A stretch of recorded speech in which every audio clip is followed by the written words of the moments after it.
Bonjour, c'est Cryptoly, j'espère que vous allez bien aujourd'hui.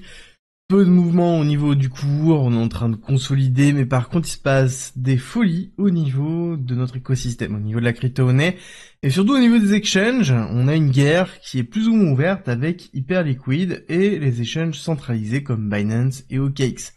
Vous expliquer ça, vous allez vite comprendre que c'est quand même assez ahurissant ce qui est en train de se passer. Et on peut se poser la question de si certains veulent que le marché se crache sans forcément que ce soit lié à la macroéconomie. C'est un peu ce que l'on va voir aujourd'hui dans ce début de vidéo avant d'attaquer directement les cours. En attendant, on va parler forcément d'Hyperliquid et ce qui s'est passé. À savoir qu'Hyperliquid, c'est un DEX, donc c'est un exchange décentralisé qui s'est fait connaître avec un énorme airdrop et quand même une ergonomie qui est vraiment très bien faite. Néanmoins, on a eu quelques exploits du fonctionnement de Hyperliquid, donc ce ne sont pas des hacks, mais c'est une façon de fonctionner qui permet d'extraire de la valeur. On avait eu, il y a quand même un certain temps, à travers Ethereum, une extraction de plusieurs millions de dollars. La personne avait ouvert un long sur Ether, un énorme long, et avait retiré le collatéral, donc c'est-à-dire ce qui était nécessaire pour pouvoir faire les leviers. La position avait été liquidée, donc c'est-à-dire qu'elle avait été rachetée par le provider d'Hyperliquid, qui est justement le Volt HLP, Hyper Liquidity Provider, qui fait partie de Hyperliquid. Et donc Hyperliquid reste avec en fait une position à liquider en attente de liquidation. Et malheureusement, ça crée des perturbations au niveau du marché. Dans le cas du long, ça s'est plutôt bien passé, mais là maintenant, c'est encore autre chose. Oui, parce que là, on parle ici de Jelly Jelly, qui est une petite crypto qui n'a pas forcément beaucoup d'intérêt, mais surtout qui a pas beaucoup de liquidité. Quand on a peu de liquidité, forcément, ça impacte énormément. Là, on a eu un énorme short qui a été ouvert. Pareil, on a retiré la liquidité, ce qui a forcé Hyperliquid à récupérer à peu près un short de 10 millions de dollars, ce qui a forcé Hyperliquid à encaisser une perte de 10 millions de dollars sur la position, et la position toujours ouverte. Là, forcément, on a eu Jelly Jelly qui montait de 10 millions de market cap à plus de 50 millions de dollars en une heure pour forcer le short squeeze. Et donc, qu'est-ce qui s'est passé? On a eu les pertes qui sont augmentées au fur et à mesure au niveau d'Hyperliquid. Et si jamais la crypto était montée à 150 millions de dollars de market cap, Hyperliquid se faisait entièrement liquider. Le pool de liquidité, qui est quand même un des cœurs centraux, disparaissait tout simplement. Et là, on aurait pu s'arrêter là en se disant que c'est un défaut de conception. Sauf que c'est pas vraiment un défaut de conception, c'est une problématique liée à la concentration de liquidité, et là il va falloir réfléchir sur comment Hyperliquid va devoir ajuster les paramètres. Mais si on s'arrêtait là, ce serait ok, limite, on se dirait, bon, c'est le protocole et lui-même, il y a des gens qui en profitent, sauf que on apprend pas mal de choses. Un, que on va avoir le détective on-chain, plutôt bien connu, Zach XBT, qui a découvert que les manipulations de Jelly, ceux qui sont derrière ça, ont été récemment financés par Binance. Et attention, Binance Future annonce le lancement des contrats perpétuels sur Jelly Jelly alors que la hausse du jeton menace Hyperliquid. Et oui, je rappelle que si jamais le jeton lui-même, donc la crypto, allait au-dessus d'un certain niveau, parce que c'est une position short, la position short, ça veut dire que on vend à découvert et il n'y a pas de limite en fait au short. C'est-à-dire que si la crypto continue à monter indéfiniment, ça veut dire que la perte est infinie, d'accord? Et donc ça veut dire qu'il n'y a aucun moyen de combler ça, sauf de couper le short avant que ça aille trop loin. C'est ce qu'a dû faire du coup Hyperliquid en encaissant une perte qui est quand même très conséquente. Mais ce qui est intéressant de voir, c'est que ça a permis de faire découvrir pas mal de choses. Un, qu'on a une coalition entre Binance et OKX, a priori, pour essayer de faire tomber qui? Hyperliquid. Surtout qu'on rajoutera quelque chose d'important, c'est que Hype, la crypto de Hyperliquid, c'est la seule, qui fait partie d'ailleurs du top 50, à ne pas être sur des sexes. C'est la première crypto à être sur aucun sexe. Aucun sexe a décidé de le lister. Est-ce que vous comprenez bien ce que ça sous-entend? Et pourquoi faire ça? Bah tout simplement, pourquoi pas détruire un concurrent étant donné qu'on a la possibilité à travers un défaut ici de gestion de risque, et on va se dire qu'on va en profiter, ça nous permet de libérer le champ libre, parce qu'il y a une véritable peur, je pense, des sexes vers les DEX, parce que les prochaines grosses plateformes, je pense que ce seront des DEX et des très gros DEX qui vont arriver, Petit à petit, on voit bien la réussite d'Hyperliquid. C'est une preuve que ça peut fonctionner, et même très très bien fonctionner. Là, on a quand même un écosystème qui est en train de s'auto-saboter. Alors, est-ce que ça aurait entraîné une liquidation générale? Non, on aurait certainement tué Hyperliquid, ou en tout cas, ça l'aurait mis très à mal. Mais ça n'aurait pas fait trop de mal à l'écosystème. Mais quand même, on arrive dans un monde de requins, alors qu'à la base, on était censé se soutenir, et c'était le cas par exemple en 2022. Je me souviens d'avoir vu notamment Polygon qui avait aidé l'ensemble des projets qui étaient sur Terra Luna lors du crash. Bref, il y avait pas mal de choses qui étaient faites. Là, ce n'est plus le cas. On est vraiment dans je me tire dans les pattes. Est-ce que c'est parce qu'on a peur de perdre des parts de marché?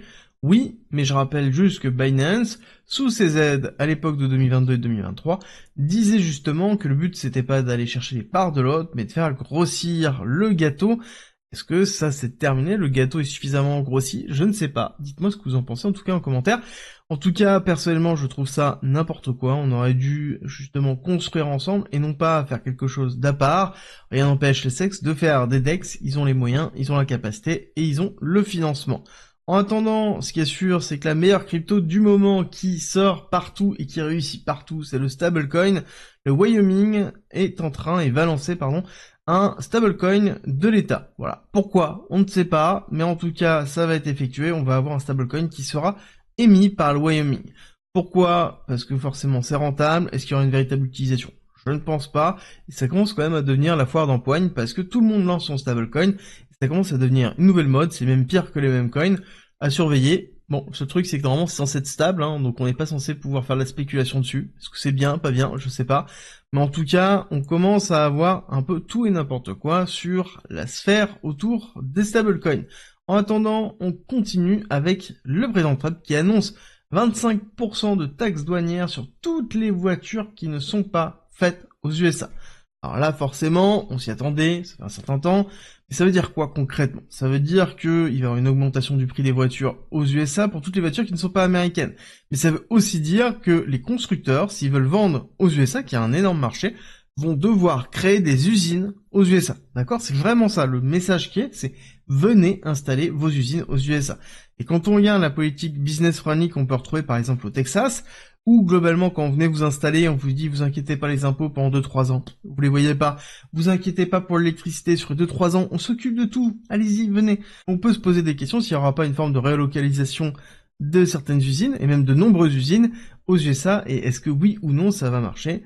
Personnellement, je tendance à vous dire qu'il y en a déjà qui ont signé. Et d'ailleurs, je tiens à vous faire une annonce. La semaine prochaine, je vais lancer une masterclass, un live, où je vais passer en revue le marché, on va se poser les bonnes questions, on va réfléchir à la notion d'exposition, comment concrètement gérer son risque.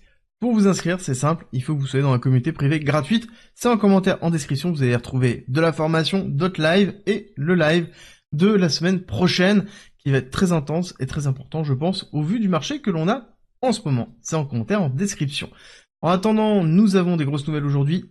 13h30 pour le PIB trimestriel T4. Je pense qu'on devrait rester dans les alentours de 2,3. On ne doit surtout pas être en dessous de 2,3. Ça c'est très important parce qu'on a toujours cette peur de la récession et de la dépression qui est bien présente. Si jamais on casse en dessous, là forcément ça va mettre de l'eau au moulin et donc tout le monde va s'inquiéter et forcément on va avoir une réaction du Nasdaq et du S&P 500. Nasdaq qui a été rejeté sur les 382, on en avait parlé, qui a clôturé malheureusement en dessous des 20 000 points. On est en train de retester ici les différents tops, plutôt classiques. Maintenant, il va falloir voir si on est capable de pouvoir faire un rebond pour aller chercher plus haut, chercher les 21 000. Là, on aura un signal qui sera fort. C'est le cas aussi sur le S&P 500. S&P 500, on est allé retester la zone que j'avais donnée ici. On est allé retester, belle réaction haussière. Est-ce que c'est suffisant? Non, encore une fois. D'accord, là, il faut vraiment avoir l'impulsion. Après, j'ai peur que le marché soit en train de se préparer pour des mauvaises nouvelles. À voir, dans tous les cas, quand on commence dans le vert sur le S&P 500 comme ça, un peu trop fort, on a quand même de grandes chances de terminer dans le rouge. Et on va voir sur cette fin de semaine si on va être capable de tenir. À savoir que demain, on va avoir certainement un retour de volatilité avec toutes les nouvelles qu'on a eues et surtout le peu de volatilité qu'on a eu avant, donc les jours avant, principalement le 2 avril, 2 avril où on a la mise en place des tarifs, des taxes douanières. Et là-dessus, on risque d'avoir de la volatilité à cause de la confirmation de la mise en place de ces taxes douanières par Trump. En attendant, sur BTC. BTC, écoutez, hier, c'était une journée de consolidation. Aujourd'hui, on commence plutôt bien. On n'est pas allé chercher ici toujours le gap. Pour moi, je le garde toujours très en tête. On n'a pas forcément de volume haussier, et quand on regarde au court terme, pareil, hein, on est toujours dans une phase de consolidation, on est allé chercher juste un petit peu de liquidité ici, dans cette partie-là, pas suffisant pour avoir vraiment marqué en fait une réaction. Pour moi, on est plus dans un slow bleed, donc c'est-à-dire quelque chose qui va faire comme ça. On verra si on a une réaction dans les alentours des 85 000 ou si on va aller chercher plus bas, hein. Toujours notre target ici. Et à savoir que si on casse la partie basse, je vous refais pas le jeu, ça veut dire qu'on risque d'aller chercher certainement un petit peu plus bas pour réaccélérer. Pour moi, la target haute court terme, si hop, on retire tout ça, la target haute court terme, elle va se trouver dans les alentours, première target dans les alentours de 90 000. Pour moi, l'autre, ça va être ici, la liquidité à 93. Si on arrive bien à consolider au-dessus, c'est positif. Si on consolide pas au-dessus et qu'on est juste sur une mèche, là par contre, si on fait ça, il va falloir se poser des questions parce que là, ça veut dire qu'on va aller certainement retester sur la partie basse. À savoir qu'il y a de grandes probabilités de se retrouver à un moment donné dans un range de consolidation, chose qu'on a l'habitude de faire quand on a des mouvements puissants, qu'ils soient haussiers ou baissiers. En ce moment, BTC consolide énormément après chaque gros mouvement, quelque chose qui serait tout à fait normal, parce que ça fait déjà un certain temps qu'on est dans cette zone-là. Si on regarde, ça fait depuis le 28 février qu'on oscille dans cette zone, et qu'on bouge assez peu. Alors ça, je vais vous montrer, parce que on le voit bien dans la volatilité 7 jours, on voit bien qu'on continue toujours à s'enfoncer dans la volatilité. Depuis le 10 mars, hein, on perd vraiment la volatilité au niveau de BTC, donc on a une consolidation qui est très forte, et on retourne dans les niveaux qu'on avait connus le 17 février, et c'était le moment où on a craché. Alors, ça veut pas dire qu'on a craché, ça veut dire qu'on a de la volatilité qui va se mettre en place. Et en plus, c'est en train de coïncider avec potentiellement le 2 avril. On peut avoir une très bonne surprise comme une très mauvaise. Très mauvaise, c'est l'application des taxes douanières, voire même plus. Très bonne, bah, il n'y a pas de taxes douanières, ou en tout cas beaucoup moins, et il retourne sa veste comme il l'a déjà fait. Et donc, à ce moment, une réaction de marché qui va être plutôt positive, ou peut-être juste un mouvement de BTC pour soit liquider à la hausse, soit liquider à la baisse. Donc, ici, consolidation, on prend du recul, ça prend du temps, psychologiquement, c'est compliqué, c'est normal, encore une fois, d'accord? C'est vraiment normal. Donc, on respire. Le fait que ce soit inconfortable, c'est normal aussi. Par contre, il faut avoir une bonne gestion de risque, parce que oui, si on va chercher plus bas, ça se entend qu'on va liquider un peu de monde, et en fonction du niveau où on va, il faudra avoir une gestion de risque qui sera très très stricte. Ça, c'est impératif de le gérer en avance. En attendant, nous avons des liquidations qui sont toujours présentes, et là par contre on voit un renforcement au niveau des 85 000. C'est pour ça que je vous dis qu'on est dans une forme de compression, on comprime les liquidités, on voit bien qu'on bouge pas trop depuis le 24 mars, et donc on a de plus en plus de liquidités ici. Au départ c'était un peu timide, je vous le disais hier, là on voit que ça y est, ça revient vraiment, notamment sur du long, donc on est en train d'acheter du long, on voit qu'on est en train d'acheter les shorts, on comprime très fortement, et pour vous montrer à quel point c'est le cas, on va regarder ici sur classiquement notre ami Trading Light pour regarder la tête des ordres et de l'order book.